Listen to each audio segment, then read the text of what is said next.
नमस्कार, आप देख रहे हैं ईएमएस टीवी और मैं हूं आपके साथ कंचन। आई नजर डालते हैं उत्तराखंड की कुछ खास खबरों पर। उत्तराखंड के काशीपुर निवासी किसान सुखविंदर सिंह की आत्महत्या मामले में मुख्यमंत्री ने संज्ञान लेते हुए कुमाऊं कमिश्नर को मजिस्ट्रेट जांच के आदेश जारी किए हैं। वहीं दूसरी ओर विपक्ष इस मामले को लेकर सवाल उठा रहा है। नेता प्रतिपक्ष यशपाल आर्य का कहना है कि जिस तरह से नौजवान युवा किसान ने आत्महत्या करने से पहले अपनी पीड़ा को साझा किया और कहा कि एसएसपी से लेकर थाना इंचार्ज ने मेरी फरियाद नहीं सुनी, प्रताड़ित करने का काम किया और भूमाफियाओं के साथ पुलिस का सहयोग था, जिसकी वजह से आत्महत्या करनी पड़ रही है। ये बताता है कि ये गठजोड़ बन चुका है और पुलिस अपने दायित्वों से हटकर भूमाफियाओं, शराब माफियाओं के हाथों में खेल रहे हैं। जिस तरह से नौजवान युवा किसान ने आत्महत्या करने से पहले जो उन्होंने अपनी पीड़ा को, अपने दर्द को साझा किया है और उन्हें साफ तौर से कहा है कि उधम सिंह नगर के वरिष्ठ पुलिस अधीक्षक एसएसपी से लेकर थाना इंचार्ज ने मेरी फरियाद नहीं सुनी और वह लोग, पूरा प्रशासन और पुलिस प्रशासन जो माफिया थे, जिन्होंने लगातार उसको प्रताड़ित करने का काम किया, वह सारे भूमाफियाओं के साथ पुलिस प्रशासन का पूरा सपोर्ट था, सहयोग था, जिसकी वजह से मुझे बेबस होकर आत्महत्या करने को मजबूर होना पड़ रहा है। कांग्रेस इस मामले का गंभीरता से लिया है। हमारे पूर्व नेता, प्रतिपक्ष विधायकगण अध्यक्ष वहां जा रहे हैं और मैं भी कल वहां पहुंचूंगा। मुख्यमंत्री ने कहा है कि इसकी मजिस्ट्रेट जांच होगी, जो कि लीपापोती है और ये अधिकारियों को बचाना चाहते हैं। सूबे के पहले सरहदी सीमांत नगर ज्योतिर्मठ में सर्दी और शीतलहर का सितम जारी है।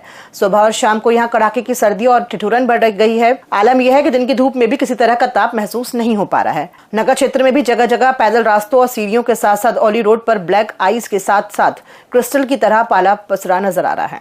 तापमान लुढ़कने और बर्फबारी नहीं होने से सर्द हवाओं और ठिठुरन के कारण नगर के मुख्य बाजार में जगह जगह नगर पालिका परिषद द्वारा अलाव जलाकर राहगीरों को सर्दी और ठंडे के सितम से थोड़ी राहत जरूर पहुंचाई जा रही है। वहीं सर्दी और शीतलहर के कारण नगर के नटराज चौक पर व्यापारियों, मजदूरों, राहगीरों के साथ साथ पशुधन भी अलाव सेकते हुए नजर आ रहे हैं। पुष्कर सिंह धामी के सशक्त नेतृत्व और स्वास्थ्य मंत्री डॉक्टर धन सिंह रावत के स्पष्ट दिशा निर्देशों में खाद्य सुरक्षा और औषधि प्रशासन विभाग ने वर्ष 2025 को जन स्वास्थ्य के लिहाज से उपलब्धियों का वर्ष बना दिया है। विभाग ने सुरक्षित भोजन, गुणवत्तापूर्ण दवाओं और मिलावट व नशे के खिलाफ सख्त कार्रवाई के जरिए आमजन का भरोसा मजबूत किया है। वर्ष 2025 में राज्य भर में चलाए गए विशेष निरीक्षण और जागरूकता अभियानों के तहत होटल, ढाबों, रेस्टोरेंट्स, मिठाई की दुकानों और स्ट्रीट फूड वेंडर्स तक विभागीय टीमें पहुंची। इस दौरान 10,789 उपभोक्ताओं और कारोबारियों को खाद्य सुरक्षा मानकों के प्रति जागरूक किया गया, जबकि 3,825 खाद्य नमूने जांच के लिए एकत्र किए गए। कुपोषण और एनीमिया से निपटने के लिए फोर्टिफाइड खाद्य पदार्थों को बढ़ावा दिया गया। 11 जन जागरूकता कार्यक्रमों के माध्यम से महिलाओं, बच्चों और बुजुर्गों को संतुलित आहार का संदेश दिया गया। 2025 में जैसा आपने देखा होगा कि हमने फूड में हो या औषधि के संबंध में हो, एक ऐसा अभियान चलाया कि हमारे उत्तराखंड के अंदर किसी भी प्रकार की कोई भी ऐसी चीजें ना हो जिससे कि जनहानि हो। तो हमने इस पूरे कैंपेन इस समय इस तरह से चलाया था कि हम अन्य स्टेट से भी एक अपनी इंफॉर्मेशन लेकर के उस पर कार्रवाई कर रहे थे और इस तरह से हमें अच्छी सफलता इसमें मिली। इस बार जो आप देखेंगे तो हमने बहुत सारे अन्य स्टेटों में बहुत सारे इश्यूज आए, लेकिन हमारे स्टेट में सब कंट्रोल में रहा, क्योंकि हम इस पे अवेयरनेस के प्रोग्राम के थ्रू या जितने भी इंस्पेक्शन हमने किए उनके आधार पर हम इसको करने में सफल रहे। खटीमा विधानसभा के दूरस्थ क्षेत्र दिया ग्राम सभा में ईट भट्टे क्षेत्र में मिट्टी खनन की आड़ में मिट्टी माफियाओं ने कामन नदी पर अवैध खनन कर रहे थे। सूचना मिलने पर उपजिलाधिकारी खटीमा अपनी टीम के साथ मौके पर पहुंचे और मिट्टी से भरी 2 ट्रैक्टर ट्रॉली को मौके पर पकड़कर सीज कर दिया और तहसील कैंपस पर लाए गए इस अवसर पर उपजिलाधिकारी खटीमा तुषार सैनी ने बताया कि मिट्टी की परमिशन खेत में मिलती है, ना कि डूब क्षेत्र में जो मिट्टी खनन हो रहा था वो अवैध रूप से हो रहा था, जिस पर कार्रवाई की जा रही है। विधानसभा क्षेत्र खटीमा में मिट्टी खनन माफिया के हौसले बुलंद होते जा रहे हैं। दिया और गिदौर क्षेत्र से हमें सूचना प्राप्त हुई थी कि यहाँ पे अवैध खनन किया जा रहा है, रात को भी और दिन में भी कुछ शिकायतें प्राप्त हो रही थी। तो इसी के संदर्भ में आज रंस विभाग की टीम ने छापेमारी की है, जिसमें 2 ट्रैक्टर अभी तक हमारे पकड़ में आए हैं और क्षेत्र में जो है वो अवैध रूप से खनन किया गया है, उसकी भी जांच चल रही है। उसकी नपाई करके जो है वो उस पर जुर्माना निर्धारित किया जाएगा। परमिशन खेत में दी जाती है, जो खेत की मिट्टी है, जो खनन पाया गया है वो डूब क्षेत्र में, नदी के क्षेत्र में है, तो ये भट्टी की जो भी परमिशन है वो वहाँ पे अप्लाई नहीं होती है, तो इसलिए इसको अवैध ही माना जाएगा। उत्तराखंड में सर्द मौसम के बीच एक बार फिर नई अपडेट जारी हुई है, जिसकी जानकारी देते हुए मौसम विज्ञान केंद्र के निदेशक डॉक्टर CS तोमर ने बताया कि 16 जनवरी तक प्रदेश में मौसम शुष्क रहने वाला है, जबकि 17 व 18 जनवरी को कुछ जिलों चमोली, उत्तरकाशी व पिथौरागढ़ में हल्की बारिश व हल्की बर्फबारी देखने को मिल सकती है।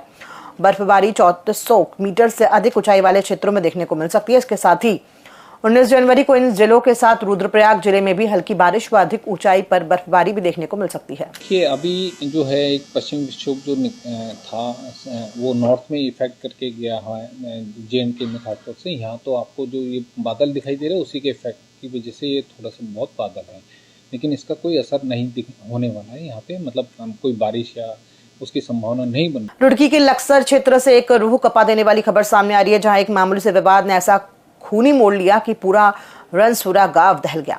मामूली बात पर शुरू हुई बहस लाठी डंडों और धारदार हथियारों तक जा पहुंची। ये जो तस्वीरें आप अपनी स्क्रीन पर देख रहे हैं, ये किसी फिल्म का सीन नहीं बल्कि लक्सर के रनसुरा गांव की हकीकत है। बताया जा रहा है कि 10 जनवरी को 2 पक्षों के बीच किसी बात को लेकर कहासुनी हुई, लेकिन देखते ही देखते मामला इतना बढ़ गया कि दोनों तरफ से जमकर पत्थरबाजी शुरू हो गई।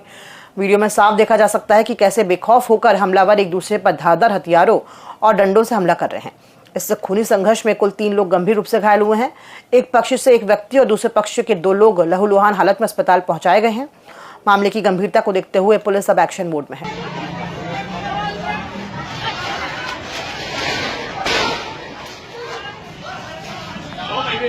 प्रदेश में आगामी वर्ष 2027 में होने जा रहे हरिद्वार के अर्ध कुंभ मेले से पहले बड़ा विवाद खड़ा होता हुआ नजर आ रहा है। आपको बता दें कि साधु संतों सहित तमाम हिंदू संगठनों ने कुंभ मेले से पहले गंगा घाटों व मेले क्षेत्र के आसपास गैर हिंदुओं के प्रवेश पर रोक लगाने पर सरकार व प्रशासन से मांग रखी है। वहीं मुख्यमंत्री धामी ने बताया कि कुंभ क्षेत्र, 4 धाम सहित अन्य सभी धार्मिक तीर्थ स्थलों का अपना एक एक्ट है, जिनका अध्ययन भी किया जा रहा है। उन्होंने कहा कि कुंभ नगरी हरिद्वार का पुराणों में स्थान है, जिसकी अपनी अलग महानता भी है और इस स्थान की महानता बनी रहे, इसलिए हितधारकों से सुझाव भी लिए जा रहे हैं। मुख्यमंत्री धामी ने कहा कि हरिद्वार कुंभ मेले से जुड़े गंगा सभा, धार्मिक संस्थाएं, साधु संत व सभी हितधारक जो भी सुझाव रखेंगे, निश्चित ही सरकार द्वारा सुझावों को मद्देनजर रखकर अमल भी किया जाएगा।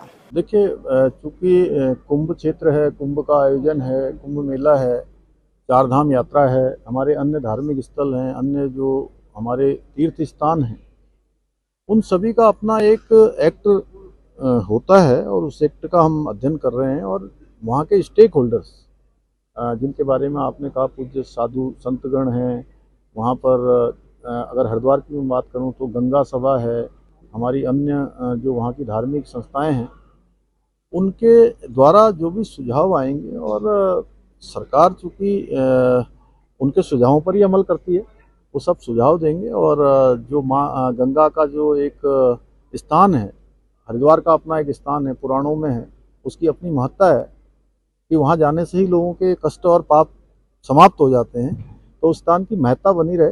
जब स्टेक होल्डर्स बात करेंगे तो सरकार का भी जो है उसमें निश्चित रूप से सरकार वही काम करती है जो स्टेक होल्डर्स कहते हैं। खबरों में फिलहाल इतना ही, दीजिए इजाजत, नमस्कार।